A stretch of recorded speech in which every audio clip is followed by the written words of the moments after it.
What horror, Miranda's mind flashed as she casually looked out of the restaurant's kitchen. Her palms were sweating and her heart was racing. He'd totally crashed his car. I visited him in the hospital the night before he died. I threw a handful of earth on top of his coffin. Miranda couldn't believe that he was not only alive but insanely happy. The gaunt man stood in the middle of the restaurant hall, arm in arm with his young bride, giggling and smiling, and it was incredibly infuriating. Miranda not only refused to understand how such a thing was possible, but also refused to replay in her head all the horror of the last years of their life together. So what if she fell in love?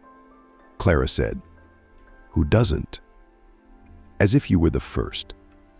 Do you know how many affairs I've had in my life? I don't have enough fingers to count. And nothing. I've been living with my David the way I've been living with my David. That's not right, Miranda. It's not right. You can't do that. A family is one thing, and all this shenanigans is another. You've got 2 kids growing up. Can you imagine what it would be like for them if you split up now? Do you think they'd thank you? At that moment, Miranda's mind was reeling. It seemed to her that she was alone in the whole world, and there was no one to give her a shoulder. She didn't need support. But the conversations that took place not only among her friends, but also in her family, were so disgusting to her that the woman wanted to run away to a deserted island and experience the whole nightmare there, and then return to a completely different reality that had nothing to do with her present. But that was impossible. How come you're getting a divorce? Adriana asked sternly. Are you out of your mind? You've been together for 15 years. You don't think about yourself, so at least think about your sister.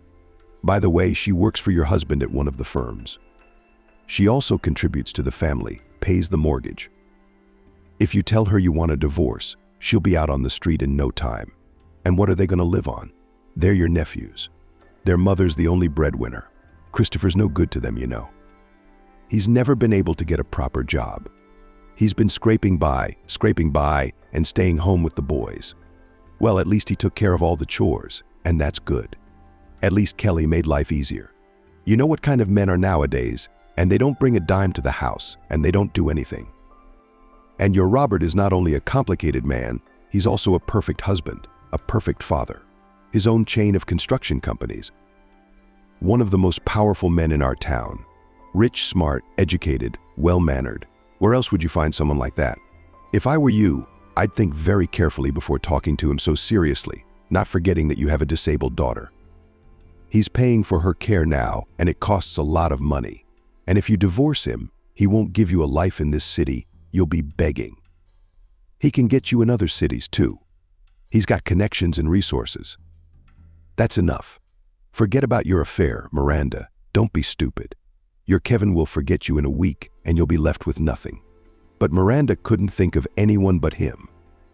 Everything had long since lost any meaning in her life. Love with Robert was long gone. 15 years flew by like a day. She didn't even remember what she saw in him. Mature, solid, educated, his mother was right.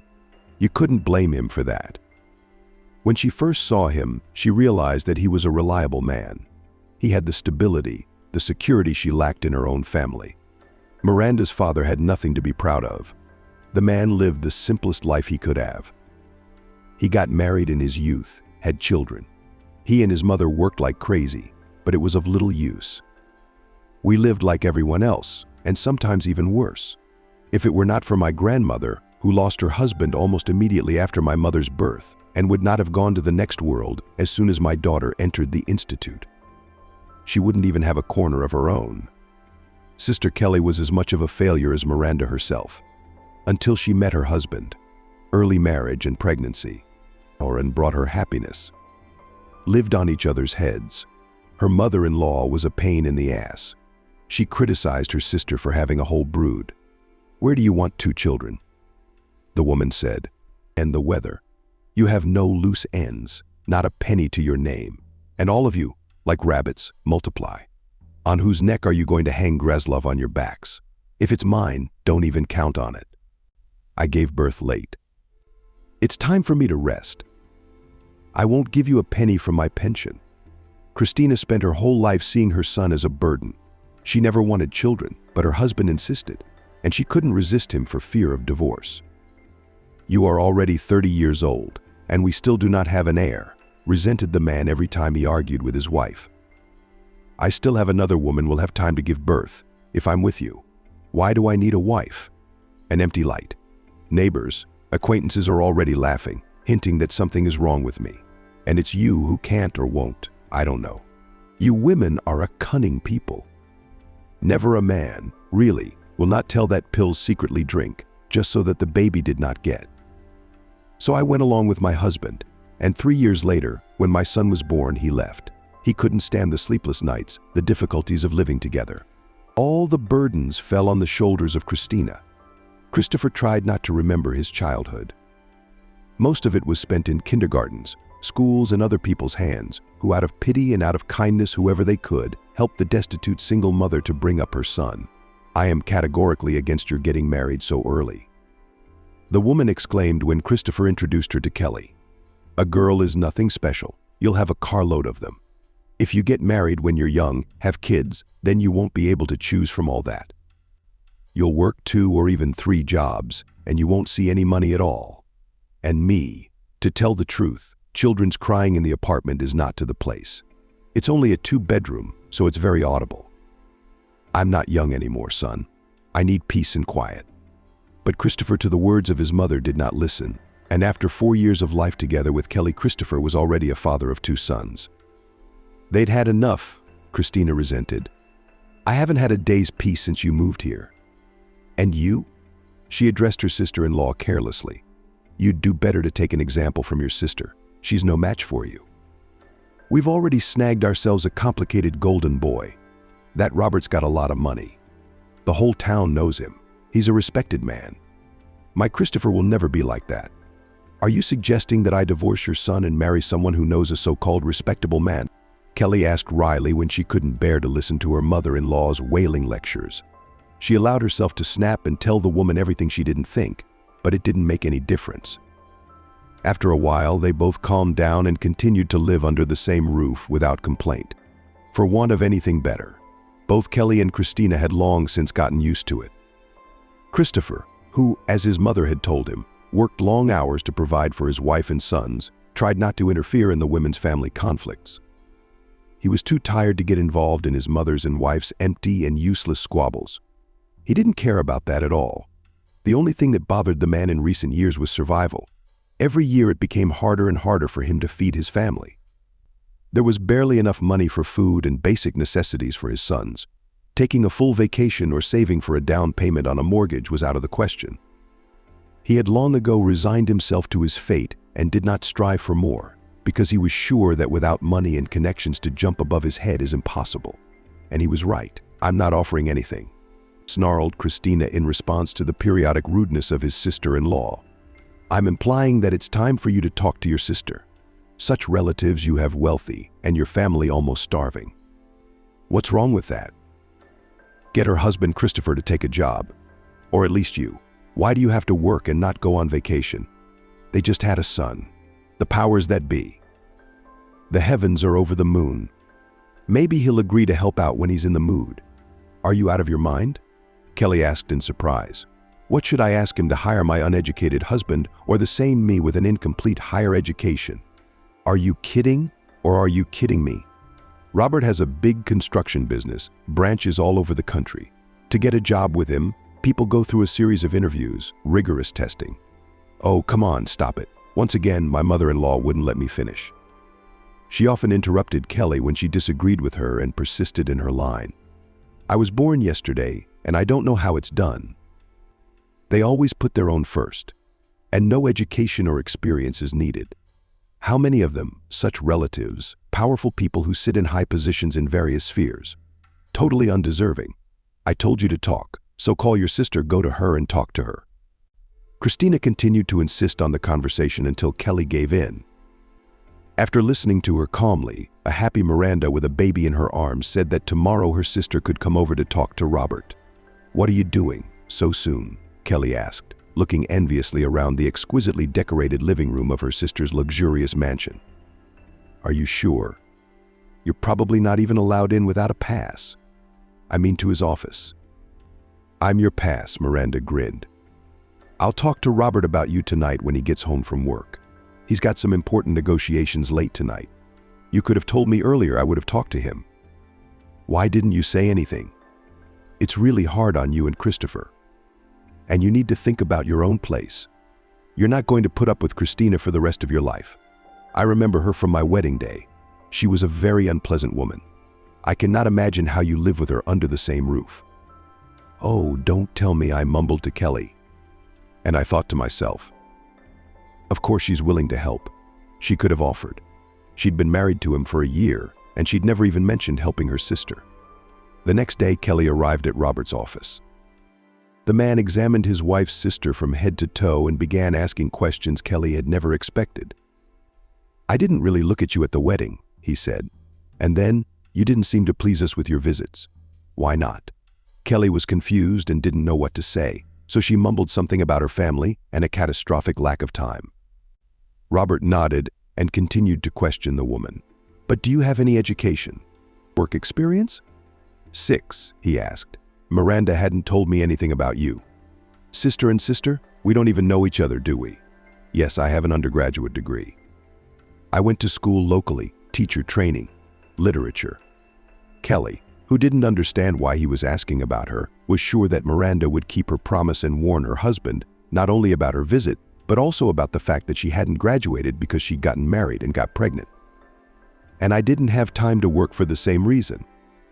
Well, the man said thoughtfully, I am ready to hire you too. At the moment, one of my companies is commissioning several kindergartens. The institution, of course, private.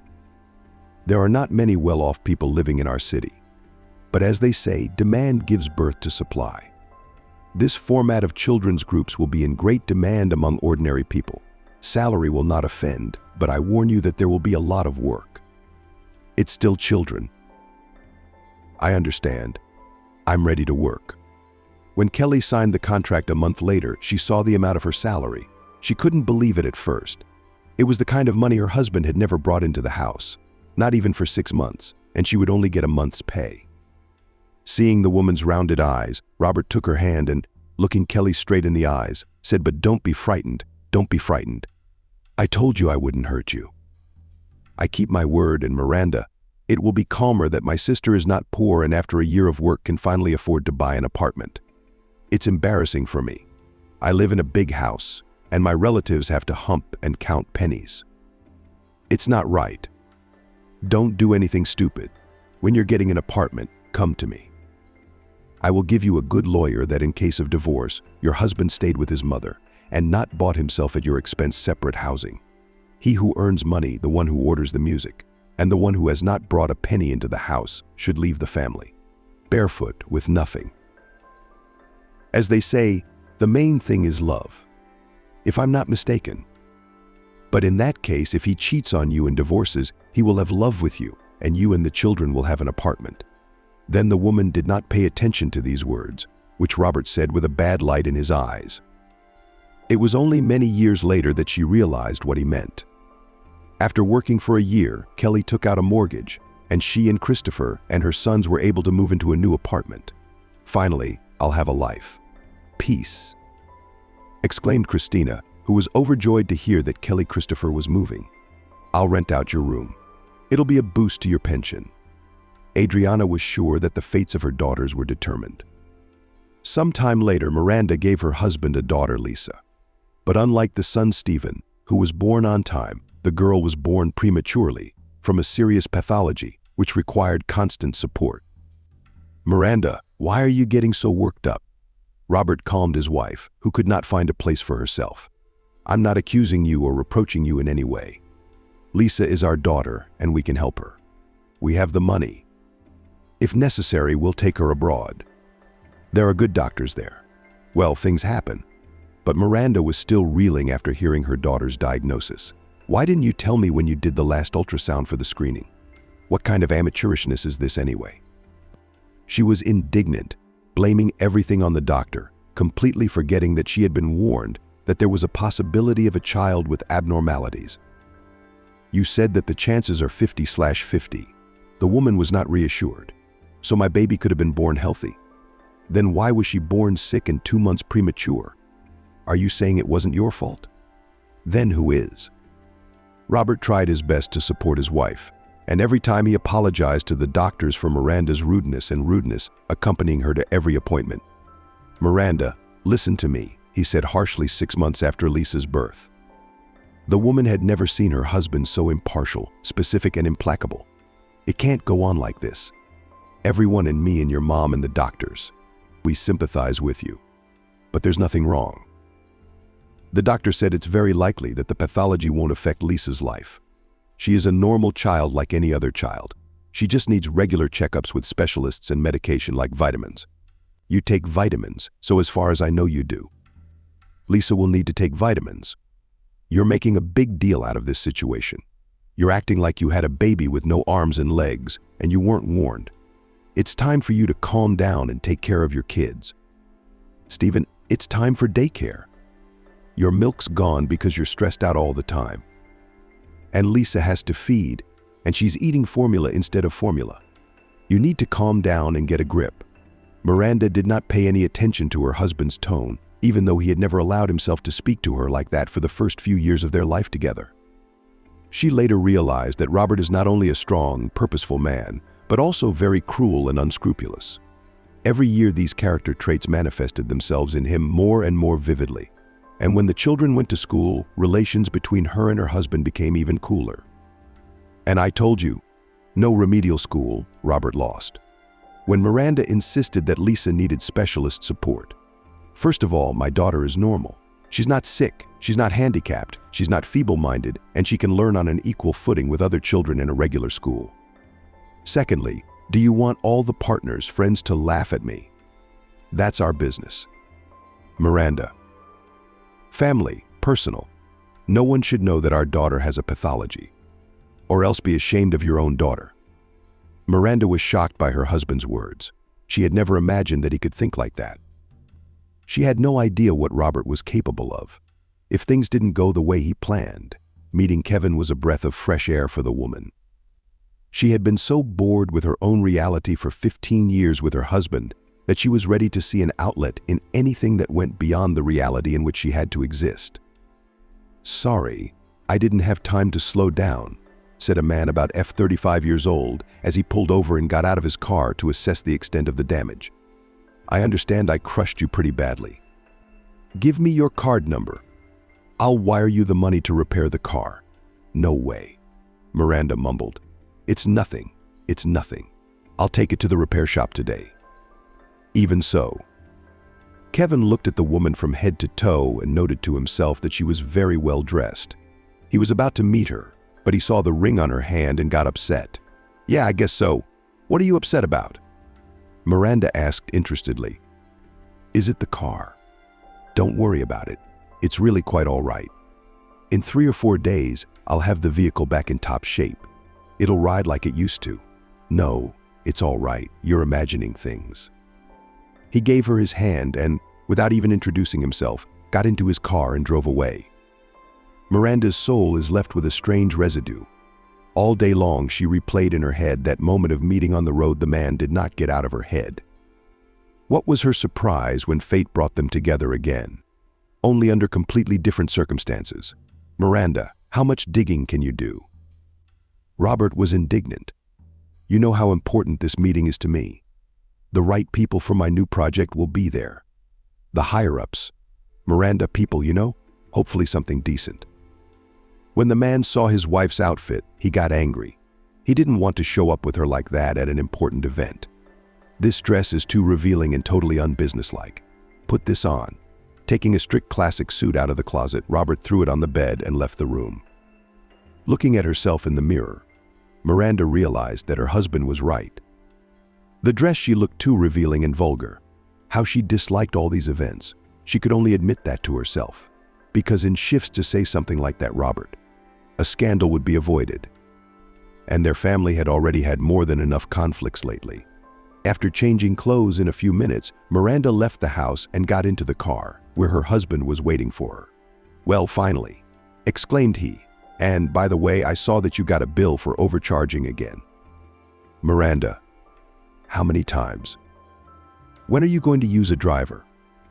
"I'm not sorry, but you're always running into someone. or someone runs into you, or you don't have time to slow down and run into something. It's not a bad thing, and by the way, you have a husband who loves you very much and 2 minor children." She just nodded obediently. She was tired of her husband's moralizing, which each time more and more resembled the remarks of an old father of an unloved man with whom she was on an equal footing. After half an hour of being present at a boring and completely meaningless event for her, Miranda noticed his man she bumped into on the road. The woman couldn't believe her eyes. What is he doing here?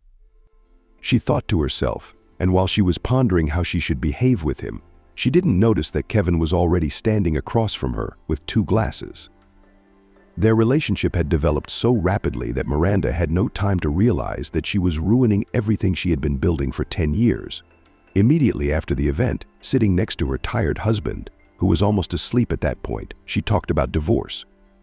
"Did you say something?" he asked, opening his eyes. "I'm sorry, I was just so rushed that I fell asleep." "Say it again, please." She decided to have a serious conversation only in the morning. After listening to his wife, Robert silently drank coffee and left for work. All day long, Miranda was tormented by bad feelings. And, as it turned out, not in vain.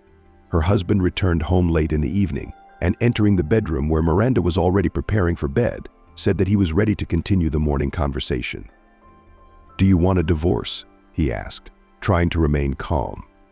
But he couldn't hide his resentment. Robert's eyes glittered unkindly, and he was shaking with anger. "No problem, you'll get a divorce. But I'd think very carefully if I were you. Because after the divorce you lose everything, absolutely everything: house, money, car, material support. Not only you can forget about all this, but also your relatives, who have also been sitting on my neck for several years. I'll pick up your children too. You can keep your son, your daughter. I don't need this invalid. Or this one. Keep in mind that it requires not only expensive drugs, but also regular observation by specialists. And given that we've been taking her abroad for several years, you'll need a lot of money. Where are you going to get it? You can't count on a job in this town. If you come here, I guarantee you I'll do everything I can to make sure you don't get a job. Now think about getting a divorce. If you want, we can even discuss the details with you." That's fine with me. She had never seen him so angry, aggressive, cold, and indifferent. At that moment, Miranda felt like he might even hit her. The very next day, she went to Kevin's house but did not find him at home. The man did not answer his phone calls. Miranda spent the whole day trying to reach him. "Sure, come over. I'll be very happy to see you," he said. Miranda thought the man was worried about something, and she was not mistaken.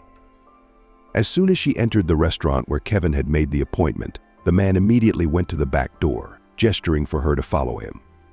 "What's with all the secrecy?" she asked in surprise. "I don't understand. I may be imagining things, but has your husband guessed everything?" Kevin replied excitedly. "And I don't think he's going to let it go. I'm pretty sure he'll be watching you. What did he know? We didn't have anything going on. We just met. We just talked. What's the big deal? Or is that forbidden?" Miranda still didn't fully understand what was going on. Unlike Kevin, she didn't know her husband very well. They spent that day together, and the next morning Robert was sitting in his office, scrutinizing the photos his man had taken the day before. Anger raged inside him, ready to tear Kevin and Miranda to pieces. What right does she have? He thought to himself. She was having an affair, so she was getting a divorce. And with whom? The man who gave her everything. She's nothing without me, and her name is nothing. She was nothing, she'll always be nothing. And this guy is the head of one of the main contracting firms on my new site. Who the hell does he think he is? Putting my wife in a silk bed. I'm not going to let it go. I'm sick of these inspections. Kevin was indignant, who for 2 months had not been able to agree with the right people so that his company would not be overpowered by supervisory authorities and other authorities. Kickbacks. You see, they found out from us. And who doesn't take them nowadays? You'd think all the saints were still company reps. Your husband was sued for the quality of materials delivered. We had to make refunds. And by the way, the sums involved are not childish. Miranda didn't know what to say to her lover. Since her husband had kicked her out of the house, all her accounts and cards had been blocked. She had not seen her son since the same moment. The woman was desperate, but she was not going to give up on the divorce under any circumstances. She was determined to go through with it. What is the use of a family where there is no more love? She thought to herself when things got especially hard and Miranda's mother and sister began to pressure her. He fired me. Kelly yelled into the phone 2 weeks after Miranda had moved in with Kevin. Kicked me out in one day with no severance pay. Aid the odds. But you know damn well all that money I'm paying for the mortgage. How could you set me up like that? Explain to me how. What am I supposed to do now? I'm on the unofficial blacklist, just like you, so to speak, and I'm working in this city. I'll never be found. And even if they do, they'll find me the most miserable one for pennies that won't even pay for the loan. We'll have to sell this apartment or rent it and move to another city. And by the way, we have 2 children. Who and where would need us with all this ballast? Adriana supported her sister and did not understand how Miranda could do such a reckless thing. My advice to you and my daughter, she said sternly. Come back, Robert, apologize. Bow at your feet. Say you were wrong. Stupid. You tell us everything, you do whatever you want, but you don't drag us down with you. We've been going down pretty steadily the last few months. Your sister's out of work. She can't even pay her mortgage. They don't even have enough money to feed their sons. The boys come running to me. Don't get involved. You won't gain anything from your love anyway, except that you'll raise your disabled daughter alone. As far as I know, Robert's already said he'll leave her in your care without any alimony. I mean, he's got 0 income, legal entities spread out. He's clean as a whistle, like he's poor with the salary of the head of a construction firm. And he's all gray. If you count pennies, you'll know what it's like to live without the shoulder of a wealthy husband. I've told you everything. Miranda wasn't interested in anything at that moment. Neither her sister's problems nor her mother's indignation mattered to her. Kevin was walking on the very edge, this was it, and the man could go to jail, and Miranda guessed that the word was out. She decided to meet with her husband to talk to him humanly. But it didn't go well. I don't understand why you're acting like this, the woman said. Is it really going to make a difference? No matter how many obstacles you put in our way, we'll still be together. Robert, your behavior even. It seems silly. Do you really think I'll come back to you? He looked at her with such anger that Miranda felt uncomfortable. Grabbing a glass of juice, Robert poured it in his wife's face and ran out of the restaurant like a gorilla. Miranda had no choice but to go home, where more trouble awaited her. The investigator called me to his office, Kevin said, as soon as she crossed the threshold of the apartment. So far, I've been released on my own recognizance. But you realize it's only temporary. It's only going to get worse. I'm under pressure on all fronts. Miranda, we need to get out of this and go abroad as far away from here as possible. There's no life for us here. She's taking her daughter away to await trial. I sold the apartment. It's in my mom's name, so we'll get the money for sure. No problem, and we'll leave. Maybe we'll come back when things settle down, but I'm afraid that'll never happen. Is your husband crazy? He's obsessed. He has a fixation, and he'll stop at nothing. You know that as well as I do, realizing the perniciousness of the situation they are in. Miranda was looking forward to the trial. She hoped she would be able to get something out of the estate. But those hopes were dashed by Clara, with whom she continued to maintain a relationship. I'll tell you this, you will get nothing, assured her friend. And there's nothing to count on. Robert, he's a man of substance, concrete. My David is exactly the same. He had it all figured out several steps ahead of time before he even gave you the ring. As for everything that's going on in your life, I told you right away that it's your own fault. You can't break the human laws that all normal people live by. But you have a man, you have an affair. It's not a big deal. I don't think your Kevin is happy about what's going on. Believe me, he's not happy he got himself into this mess. The fact is, his company's only existed on kickbacks. He's been working with Robert for years, and they're his best customers, given the size of our city and the opportunities we have here. And then you show up, and there's trouble. And trust me, this is just the beginning. If it does come to a divorce, Robert will make your life so sweet you won't be happy. That's what I'm telling you. Kevin, like Miranda, also had to listen to regular reproaches. The mother did not understand her son and did not support his actions until things went too far. The woman tried to keep her emotions in check, but when Kevin called her and told her that he wanted to sell the apartment, She told him everything that had been building up in her soul for a long time. "Are you out of your mind?" Cindy was furious. "From what you're saying, you're out of your mind. What foreign country? What are you talking about? What's in your head? Kevin, why would you leave the country with a woman with a trailer like that? Your Miranda and your husband will never end. They have children in common, and not forgetting that the daughter will stay with her. That is the same with you. Are you ready to take such responsibility? Why should you bring up someone else's child, and even a sick child? It's time for you to get married. You're not a boy anymore. You're almost 40 years old, and you're still hanging around like a pardon. I don't even want to say those words. You had such a lovely bride. Molly is not a woman. A gift of fate. 30 years old, no kids, her own beauty parlor, her own apartment. What are you doing with this Miranda? What do you need her for?" Kevin didn't know what to say to his mother. He didn't fully understand what was happening to him. But as soon as he saw her, he had never felt such strong emotions in his life. He had never loved anyone. He had had women and many women, but all relationships with them had nothing to do with love. None of them made him want to get married, much less raise children together. Even Molly, to whom he was almost ready to propose, was still for him just a convenient friend, with whom he could uncomplicatedly and pleasantly spend time, and then part as if nothing had happened. "Mom, you don't understand. I love her, and I'm ready to raise her daughter with her."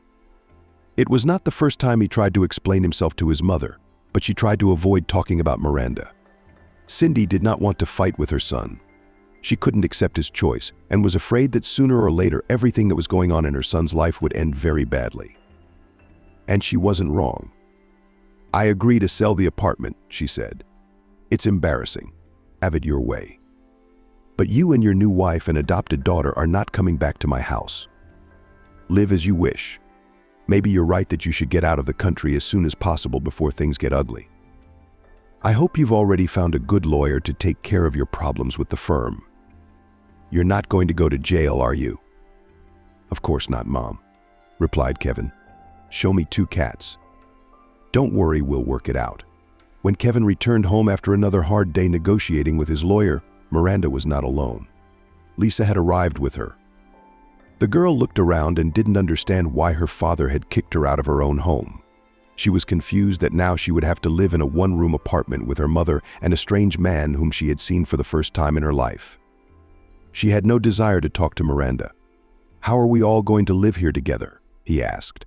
"Miranda, what happened?" "You said that Lisa would stay with her father until the trial. Aren't you glad she's here?" the woman asked in surprise.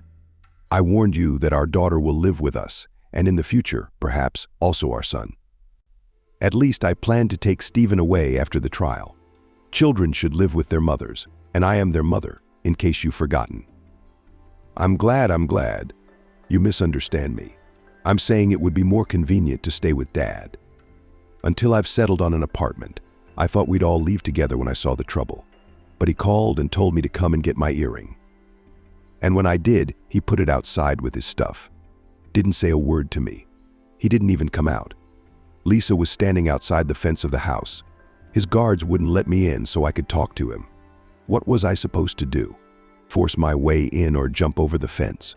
No, of course not. What? I was just surprised. Tomorrow we'll have to order a couch in the kitchen so the Toasties have their own territory. We're not all going to live in the same room together. Never in her life had Miranda been more anxious than on the eve of her divorce when a sudden phone call knocked her out of her mind. She didn't know how to react to what had happened. She didn't want to go to the hospital to see her almost ex-husband, but she had to accept the circumstances and do what any normal person would do in her place, not realizing what could have happened. She shared her thoughts with Kevin. He always had a driver. Why did he suddenly decide to drive on his own? I don't know, the man replied. Miranda, it's strange. And the fact that he had an accident not even in the city, a few kilometers away. You don't have a dacha. You don't have a country house either. Where he could have gone, I don't know. The doctor said his condition wasn't critical, he just lost control. He was drunk on top of that. They don't know if he's going to make it. On the way to the hospital, she thought that everything was going very well. Miranda realized how awful it was to be glad that a once loved one had been in an accident and it was unknown if he would survive. If they did survive, they would very likely be disabled. But she was so tired of the conflicts with her husband and the impending divorce that it seemed to her at the time, in part, that she had a right to think so. At the hospital, he regained consciousness for a few minutes and, seeing Miranda sitting beside his bed, muttered, "I knew you wouldn't leave me. You just couldn't do otherwise. I can't live without you, and you can't live without me either. And you know it." Robert's words frightened Miranda. The woman thought he was delirious, and she immediately ran out into the corridor to call the doctor. But by the time they got back to the room, it was too late. There was a solid line on David's machine. His heart had stopped. The doctor said quietly, "I'm so sorry. Please accept my sincerest condolences." After leaving the hospital, Miranda went straight to his old house. Stephen? She realized. He must be with the housekeeper. Robert never allowed the boy to be left alone for a minute. She raced to the house. The woman was confronted by guards who flatly refused to let her in. Only after she informed them that Robert was no longer alive did they make several calls and, after receiving confirmation, opened the gate. "My son was sitting in his room at his computer and quietly doing his homework. He was wearing headphones, so he did not even react."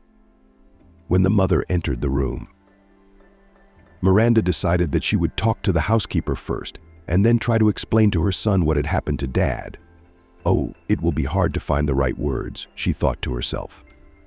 Kathy washed the dishes and moved into the kitchen. Taking a breath, Miranda told the woman what had happened.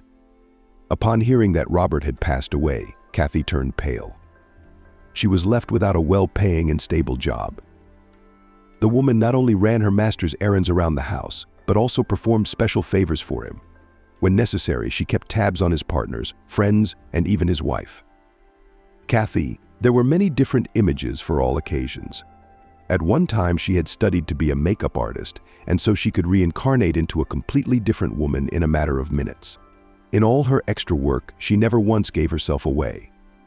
"What am I supposed to do now?" she asked confusedly, looking at Miranda, whom she had followed the week before last. "And she got a very nice raise for it. You're going to move into this house now, aren't you?"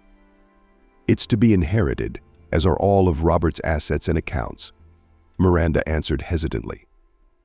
"In any case, I don't need your services at the moment.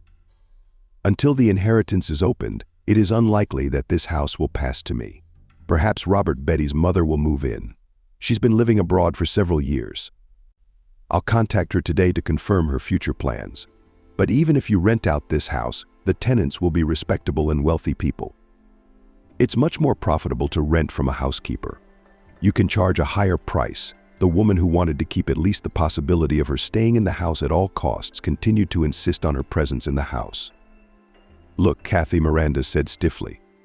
"I understand that you don't want to lose your job, but at the moment I have no money to pay for your services.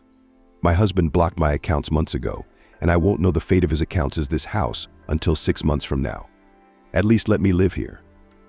The woman mumbled pitifully, "I have nowhere to go in this city. You can live on your own. Only the utilities will be paid by yourself. I repeat, I am unlikely to get this house, as well as Robert's other property. I'll contact his mother later today and let you know if she plans to come." Betty reacted strangely to what had happened to her son. For a second, Miranda even thought the woman was out of her mind. She hadn't seen her mother-in-law since her wedding day to Robert. The elderly woman categorically refused to come from abroad, citing the difficult climate and the difficulties of flying. Even at her grandchildren's birthday party, she never flew in. Neither Stephen nor Lisa had ever seen their grandmother in person, only in pictures. "So you're flying to the funeral?" Miranda asked. "Well, you know I'm an old man," Betty muttered. "Flying is hard for me. I don't think I can handle a trip like this. What if I get sick?" When Miranda heard her mother-in-law's answer, she was shocked. She couldn't understand how it was possible not to fly to say goodbye to her son. She wanted to object, but didn't have time. Her mother-in-law interrupted her and started to say something that Miranda did not expect her to say. "You have ruined my son." Betty sobbed. "You think I've lived here for so many years and don't know what's going on?" "Yes, I do, and I know what's going on.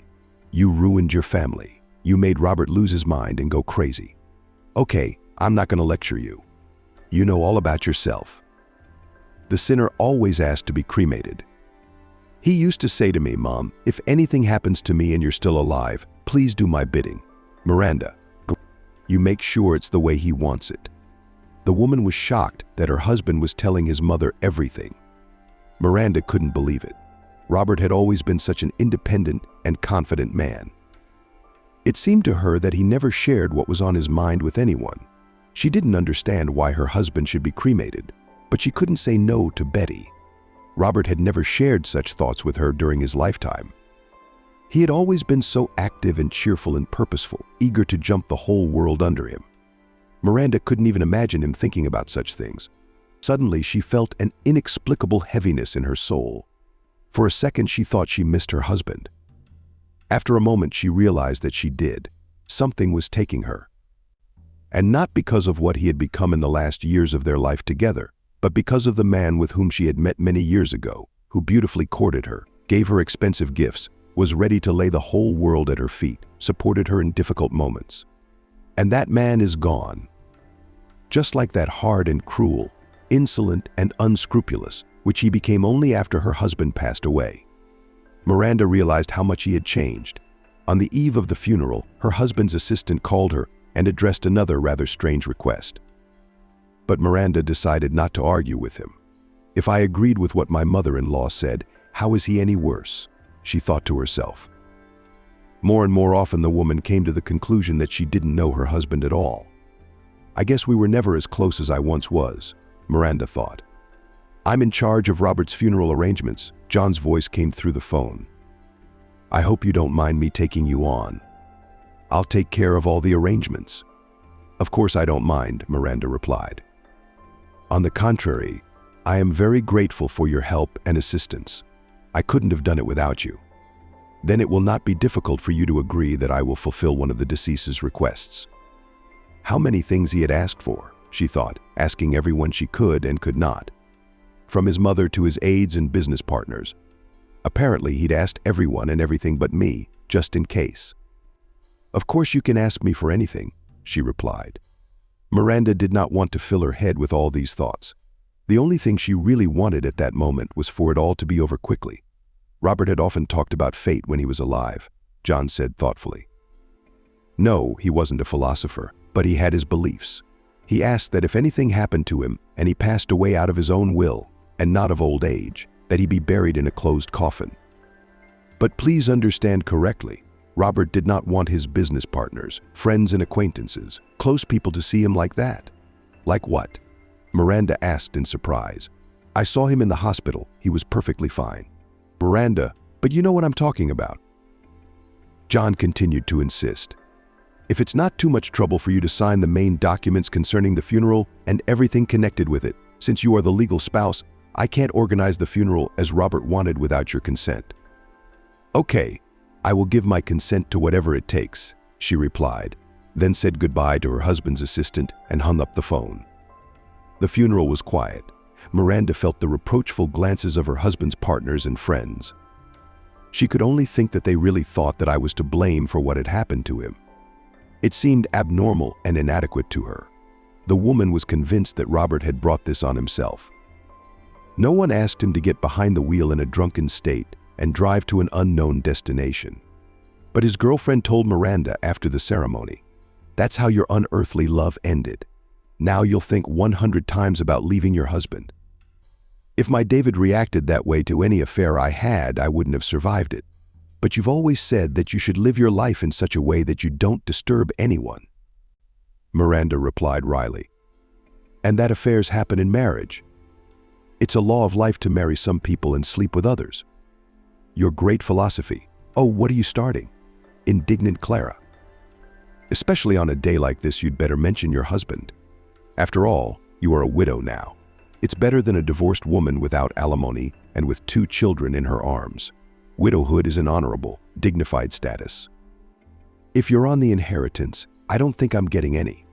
It's unlikely that anything he owned and used in his lifetime officially belonged to him. So what do you think you're going to do next? Where's your Kevin, by the way? Why didn't he come to Robert's funeral? He stayed with the kids. I couldn't leave them alone on a day like that. Why didn't they come to say goodbye to their father? Stephen wanted to, but I absolutely forbade it. Lisa was also strictly forbidden to stay home with Kevin. They don't need it, especially since they wouldn't see their father anyway. She, lowering the coffin with the urn of ashes. Nothing to see. They'll visit him when they're older. You could have taken him home, Clara said thoughtfully. I wouldn't have been able to honestly like you, and you saw all the ceremonies with some sacrilegious indifference. Forgive me, Clara. Let's talk later. I'm in a hurry.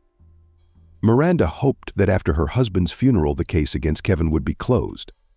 There shouldn't be any arguments about the children either. But her hopes were not realized. Problems continued to fall on the woman, as if from a horn of plenty, and she was at a loss as to what to do with all that was going on. Miranda. Hello, she heard Betty's voice on the phone. 2 weeks after the funeral. I won't beat around the bush. Let's just get this straight. The woman knew her mother-in-law's call didn't bode well. But what she heard came as a complete surprise. You do realize you're not getting anything in 6 months or a year, Betty said. If it comes to that, and you and I agreed to be frank with each other, I'll tell you openly as it is. I'd really like my grandchildren to grow up in poverty. They're not little kids anymore. But still, the kids need to pay for their education. There's so much more to come. And you can't give them anything because you have nothing. And it's not a good idea to live under the same roof with a man who's a total stranger to them. And we both realize that Lisa needs regular therapy and medication.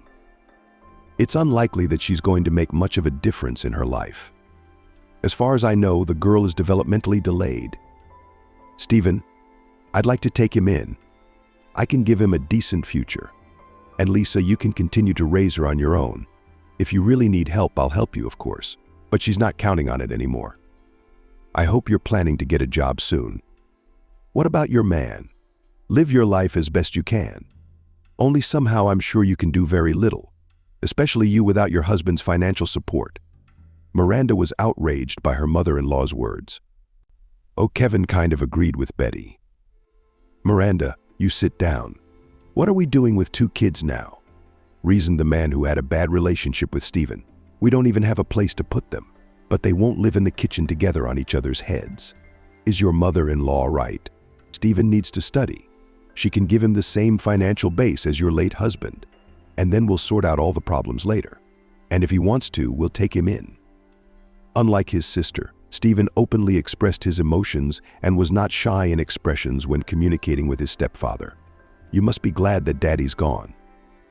The boy asked wryly, as soon as he was alone with Kevin. No one else is going to stick you with your mom. The man had not expected to face such an attitude from the boy. He was sure that Stephen was happy to move in with his mom. But everything turned out to be quite the opposite. Robert managed to turn his son against his mother. Do you pay my tuition? Stephen continued his interrogation. Will you buy me a new computer?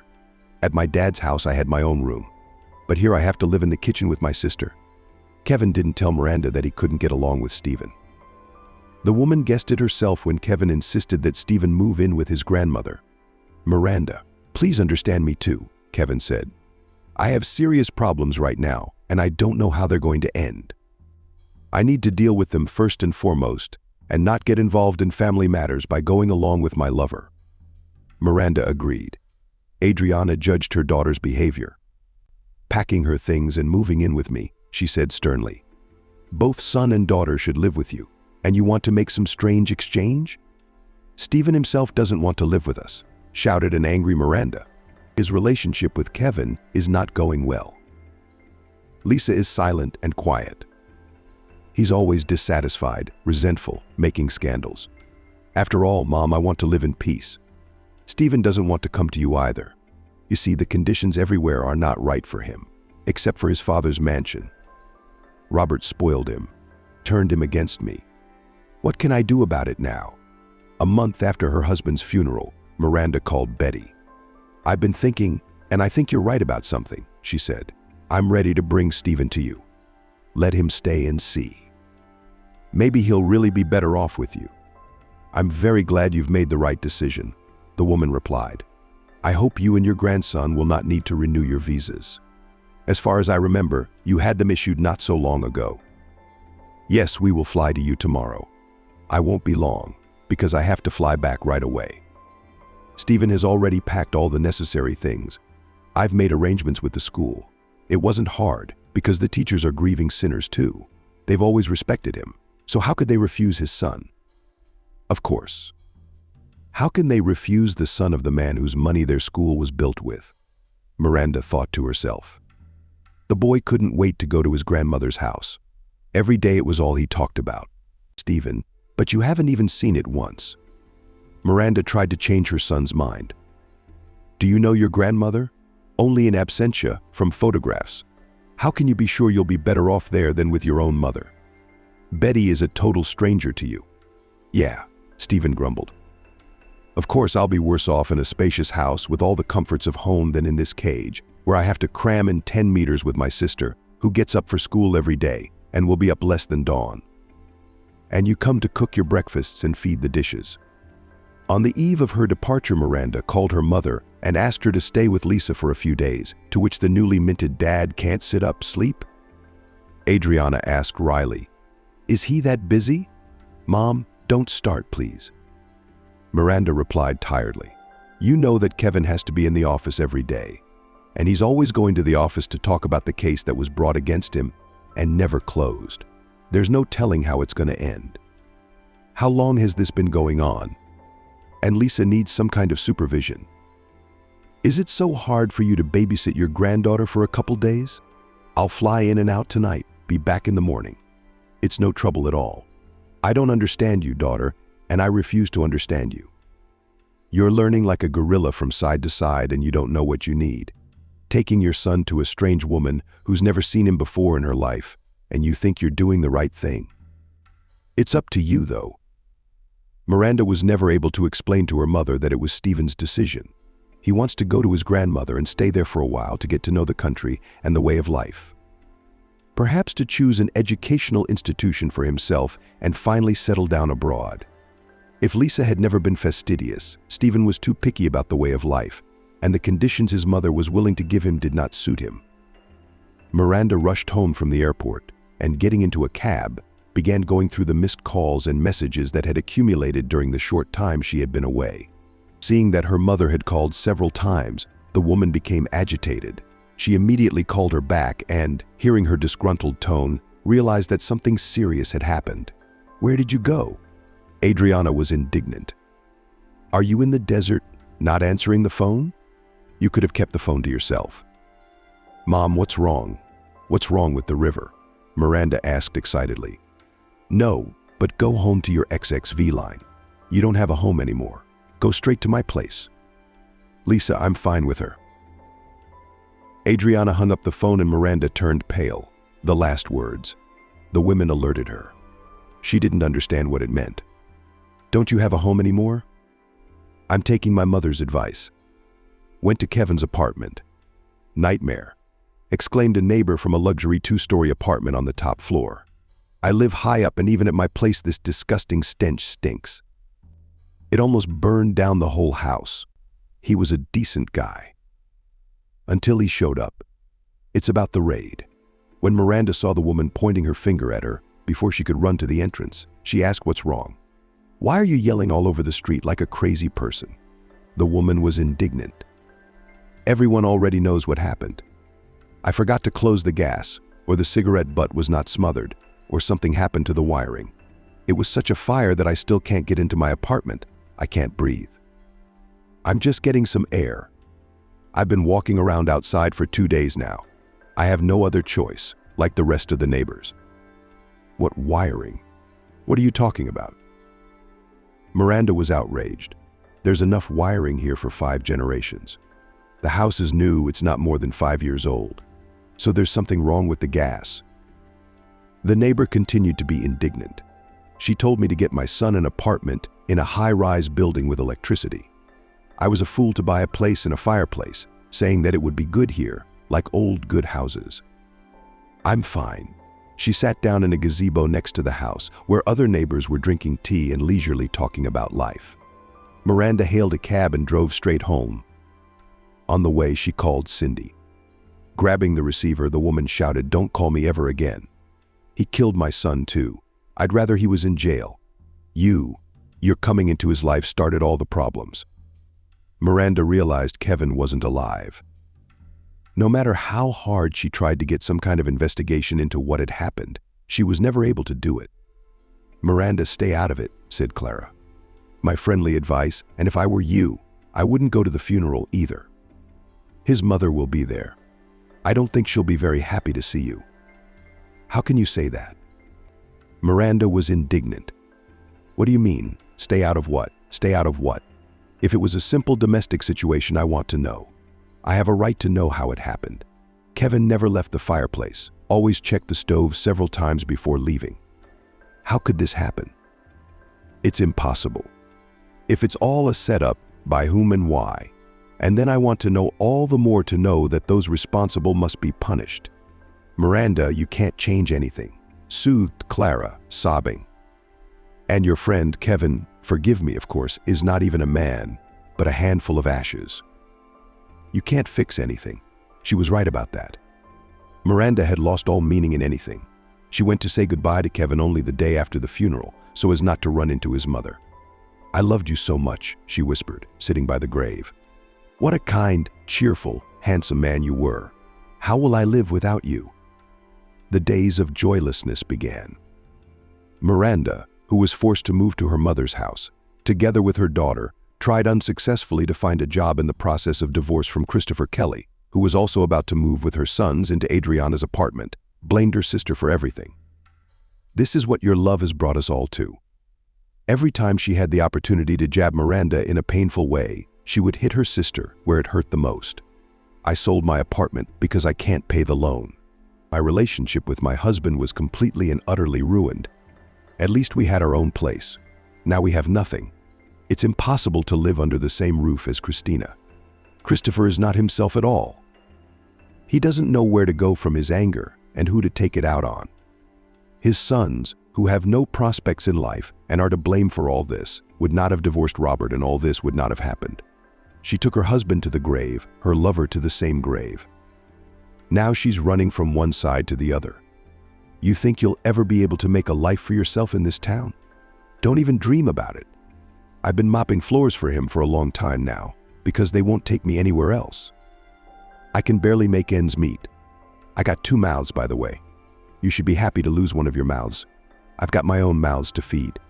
Every time Miranda confronted her sister, she realized that they could not live under the same roof. These words hurt the woman who had lost everything that was dear to her in this life. She still could not understand why, after her husband left her life, her problems never stopped. But she didn't have the energy to think about who kept throwing her more and more challenges. "Mom, I've decided I'm leaving town," Miranda said on the eve of her sister's final divorce trial. "I'm taking Lisa with me. I can't live here, especially with Kelly. It would be a living hell." Adriana didn't know what to say to her daughter. She was confused, devastated. Sometimes it seemed to her that everything was happening in her life, her daughter's, was some kind of horrible dream. And soon she would wake up and everything would be as it was. Miranda is happily married to a wealthy man who patronizes her family. Kelly is still working and steadily paying off the loan. And she herself is happy about how fortunate the fates of her girls have turned out. But when the woman came to her senses, illusions developed. Every day Adriana faced the cruel reality in which they all found themselves, and she didn't know how to help her daughters. She sympathized with Miranda, who in an instant found herself near the edge of a deep abyss, falling into which she was very afraid. But she could also understand Kelly, who was angry at her sister for her own broken life. She couldn't refuse to help them both. So after pondering Miranda's words for a few days, she said, "It might be true, and it might be best for everyone. Whatever. Kelly would get the money from the sale of the apartment, albeit a much smaller amount than if she'd sold it under different circumstances, and she'll buy a place of her own. But to tell you the truth, you realize she's in a better position to live with me. And a new room, or whatever she can buy, rent it out to make a penny. She's not likely to get any help from Christopher after the divorce. At first, of course, he will help her financially. After all, he at least somehow, but now he works, and then he will find some other. He's a wingman. He'll quickly turn his motives against Kelly and his sons. Before he knows it, they won't mean anything to him anymore. I know what I'm talking about. Adriana was right. The first months after the divorce, Christopher steadily transferred money to Kelly, regularly visited his sons and spent time with them. Then, 6 months later, he announced he was getting married again. The bride's a real piece of work, his own apartment, and right after the wedding, he moves in with her. Christina couldn't be happy. "At last, son, you've made the right choice," she said. The woman could not wait until Christopher would move out again, so that she could rent out the second room and get a pension increase, as when she and Kelly moved into a mortgage apartment. With the money she received from the sale of the apartment, Kelly was only able to buy a small house a few dozen kilometers from the city. "I feel like normal people just don't see my apartment." She was angry when for several months she tried to realize the ballast that did not let her sleep well at night. "They haggle, they offer a pittance, but there's nothing to be done. I have to give it to them." She rented the house to a poor family with many children who paid with mixed success, but it was better than all the other people who wanted to move in, Adriana said. "You should be glad you have tenants like that. Otherwise, we'd have to let in alcoholics who would not only stop paying after a few months, they'd have been regularly disruptive. You'd have to go to them for a fight. It would only waste time." After moving to Moscow, Miranda managed to rent a room on the money her mother had given her. "Come on, daughter, hang in there." Adriana said goodbye. "Don't despair. Everything will get better. How do you get a job at school yourself? Call and don't disappear at all. If anything, come back." Miranda nodded in response. But get on the train. Realized that she would never return to her hometown. Too much reminded her of a time when she was happy, and just as much pain, grief would always stand before her eyes. She would really like to forget everything, but she realized that she would never be able to do that. She was so crushed and powerless that she didn't care about absolutely everything. The only thing that made the woman happy. Lisa pathology did not make itself known because she had no money for doctors or medications. A month after moving to Moscow, Miranda managed to get her daughter into school and herself, for want of anything better, got a job in a restaurant. What's serious? Until such a, how shall I put it mildly, conscious age. "You've never worked anywhere?" Squinting, the manager asked at the interview. "Yes," she replied calmly. "I didn't work anywhere. My husband was a rich, respectable man. But now I'm a widow. It so happens that my mother inherited all his assets. But that doesn't matter. All that matters is that I need the money to provide for my daughter, who could progress at any moment. It's a congenital condition, and I'm willing to work." After thinking hard for a few seconds, the man replied, "I'll take you dishwashing for the first time, and then we'll see. If there is a need for new products, you can be trained at the company's expense. We usually transfer to such positions from our own staff." Miranda was satisfied with that. The restaurant was a few metro stops away from home. The place was decent, the salary quite decent compared to the poverty I was waiting for in my hometown.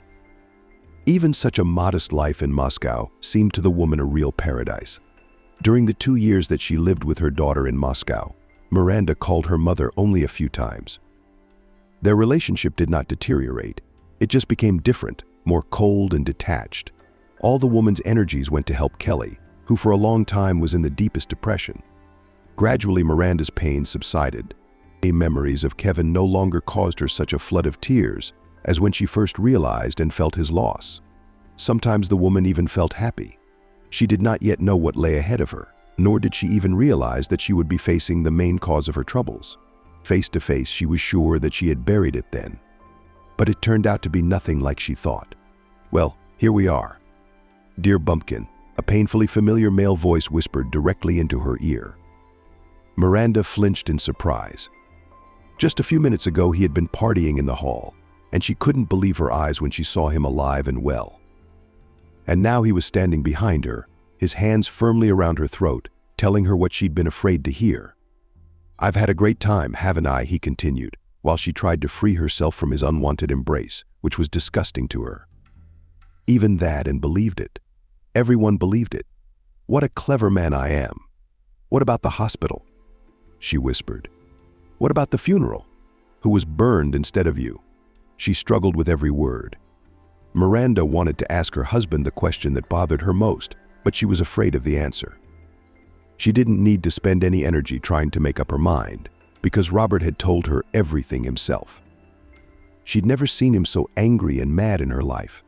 In that moment, she was truly afraid. Didn't anyone get buried? He laughed. A man out of thin air was burned?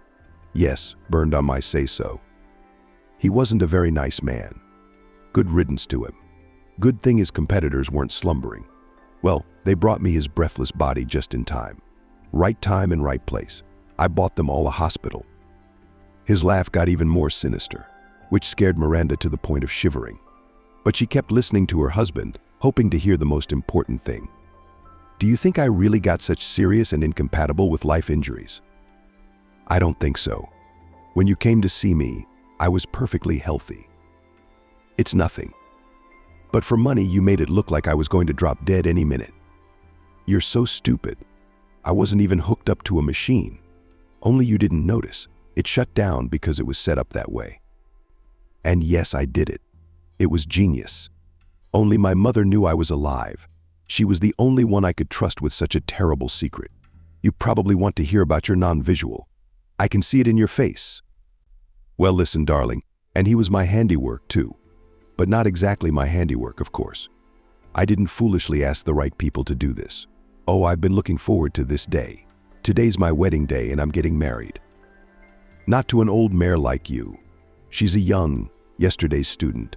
She'll look me in the mouth, bring me slippers in her teeth. They'll give me a whole bunch of babies. I knew you worked here. I've been waiting for this day to come and tell you everything I've kept quiet about for so long. Why are you doing all this? Through tears, Miranda asked. Aren't you afraid I'll go to the police? You'll go to jail? You've said more than enough. How can you prove it? Robert laughed sinisterly again.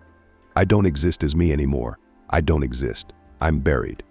But that's not even the point. There's no evidence either. But what evidence could there be in 2 handfuls of ashes? No one will ever prove that I had anything to do with this. How could they? I wasn't even alive at the time. When your Romeo died, I was already in heaven. At that moment, a girl in a wedding dress ran into the kitchen. Her appearance was so unexpected for Robert that he loosened his grip and Miranda managed to break free. The man looked at his bride and did not understand what she was doing here. Where are you going? He asked. Who let you in here? Quickly took it. I'll be right with you. I ran into an old acquaintance by chance. But who let you in here? The girl replied wryly, Here I am. All the cooks and waiters are in the hall. The place is closed to the Secret Service. Nay, but it seems to be for nothing. It's open. I heard that. You're a monster, Robert. What a monster you are. I had no idea how scary you were. Robert came right up to the girl and grabbed her by the neck with his hands and threw her down on the table and began to strangle her. What did you hear? He yelled. Answer me quickly. What did you hear, or else I'll strangle you? The frightened Miranda grabbed the first tray that came to hand and stealthily approached Robert and hit him on the head. But the woman's strength was not enough to render him unconscious. Fool, he exclaimed, confused, but his head. My head is made of wood. I'm as strong as an ox. 10 minutes later, as the fight broke out, the cook ran into the kitchen and, seeing what was going on there, immediately called the guards. The 2 sturdy men barely managed to twist Robert, who was hysterical and flailing his legs, threatening to destroy everyone. What's your name? Asked Miranda's stranger in a wedding dress, Pauline. Quietly answered the girl, wiping away her tears. What a nightmare. I'm just shocked. I thought it would be the happiest day of my life. He seemed to me so strong, so brave, so confident, well-mannered, gallant. It only seemed to you. Miranda hugged the unhappy bride, who was crying, tucked into her shoulder. When the girl calmed down a little, the woman went out into the restaurant hall and, taking a microphone in her hands, announced that the wedding was canceled due to the serious state of health of the groom. Dear guests, you can eat, drink, sing karaoke, have fun. For you, the holiday is not canceled. You don't need a reason for a good party. She shouted loudly and, leaving the stage, returned to the kitchen, where the police officers who had arrived and entered the restaurant from the back door were already standing. The guests in the audience didn't even realize what had happened and what would happen to him now. Miranda asked. It's true that he can't be prosecuted for anything, but first of all, he can be. Even now, given, let's say, his current status, who he is now, Petya, Christopher, it doesn't matter so much. You will write a statement about the attempted assassination, and you? Nodded the investigator towards Polina. And then? Strange that a man of such a level, as you say, a big businessman, almost the owner of the city. He didn't take into account that it's not enough to buy new documents. There's also fingerprints and DNA. We'll run it through the databases. Given his status, he may have enrolled or worked in some kind of structural institution in his youth, most likely in the service. If any of this checks out, his fingers are in the database, which means the deceased has been resurrected. And you, Miranda, are no longer a widow, which I congratulate you on. And then we'll see if he was involved in the crimes you told us about. Of course, it would be hard to prove. But if you dig deeper, you may be able to find performers. There aren't many people in your town who work for customers like this all the time. Let's see. Are you kidding? Miranda grinned sadly. I'm not in the mood for jokes. Well, what else can I tell you? Go home and calm down. We'll find out he's him anyway. I promise you that. He'll get a lot of time, too. We'll check all the branches, and believe me, we'll find something. The investigator did not deceive Miranda. A month later, when the results of all the examinations came back, Robert's fingerprints and DNA were found in the databases. His affiliates were audited and kickbacks and other irregularities surfaced. One of the perpetrators who had set the arson in Kevin's apartment, having previously conceded to a man who had been victimized by him under the guise of a new neighbor and having a glass of juice with him, turned Robert in. He was afraid and did not want to be alone responsible for both participation and organization. Stephen, after learning who his father was and what he had done, apologized to his mother and returned from abroad. He no longer complained about the cramped conditions and supported his mother and sister in everything. Betty tried in every possible way to help her son and hired him the best lawyer, but it did not affect his fate. On the aggregate of the committed crimes, Robert was given 15 years. Taking advantage of the proposal of the manager of the restaurant, Miranda studied to be a chef and in 3 years became one of the best cooks in Moscow. Then she opened her own restaurant, bought Stephen's apartment, and Lisa successfully graduated from the institute. Her son became a programmer and her daughter a translator. From time to time, Miranda came to her hometown and helped her mother and sister financially. She was never able to find common ground with Kelly, but was convinced that she should support her because she, like mom and dad, was her family.